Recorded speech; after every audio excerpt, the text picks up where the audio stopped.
Welcome back. We're here this morning with Derieck Hodges. How you doing this morning? Well, thanks. Good. All right. So the topic of today, do we need a financial advisor? So we all know of the term financial advisor and we hear about it, but do we really need one?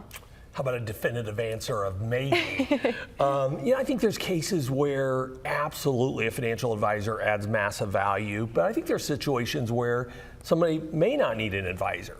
Example, a 25-year-old starting a job, investing in their 401k. They're probably a long way from retirement, probably don't need to be paying somebody to pick out an investment. Kind of go into an all-stock fund, let it go for a long time, probably okay. On the other hand, a 25-year-old, though, still may need an insurance agent for lots of different insurance things that they need to consider. They might want to have a tax advisor to do taxes for them. And then they probably need an attorney to do some type of estate planning, because even 25-year-olds starting out need some of the estate planning documents that we talk about. In contrast, somebody 55 who's close to retirement probably would benefit greatly from an advisor, because there's a lot more moving parts that you have to think about as you approach retirement. Oh, of course. And like I had just said, we've all heard of the term financial advisor, but for some, we may not really know what that exactly means. So what does financial advisor mean? Well, I think our industry makes that hard, because I think a lot of us use the term financial advisor, and that doesn't tell us a lot. So I think you really want to ask kind of the scope of work somebody does, because somebody could say they're a financial advisor and they may mostly do insurance work, and that's okay. You just want to know that. So you want to ask about the duties, and then there's usually regulatory documents that we in the financial advising community have to complete that disclose really what scope of work we do.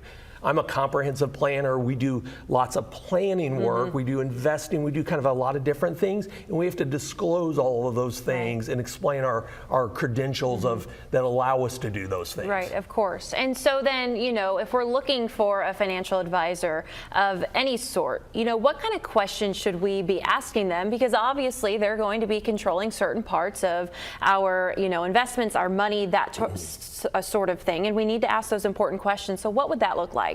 First, you're asking the right thing. Ask questions. Do not ever think you're going to offend anybody in our industry. If we're offended, that's a warning sign. It's your money. You should ask. Definitely ask about licensing, credentials. Do you have certain designations?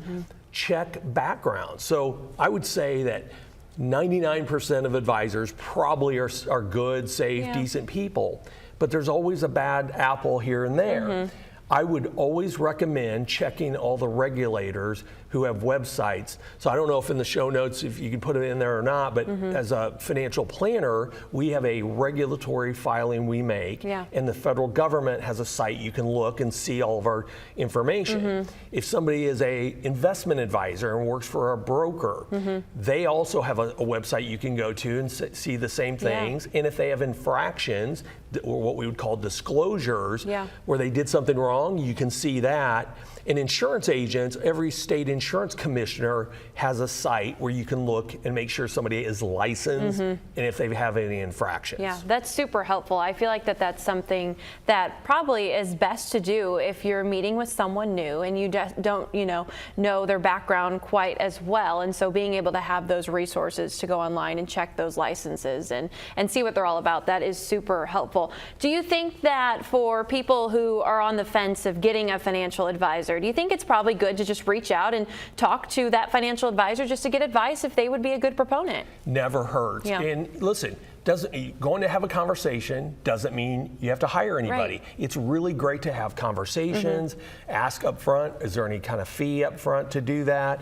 If it's complimentary, great. But then at the end of the day, just ask all the questions that you would want to know. How do you get paid?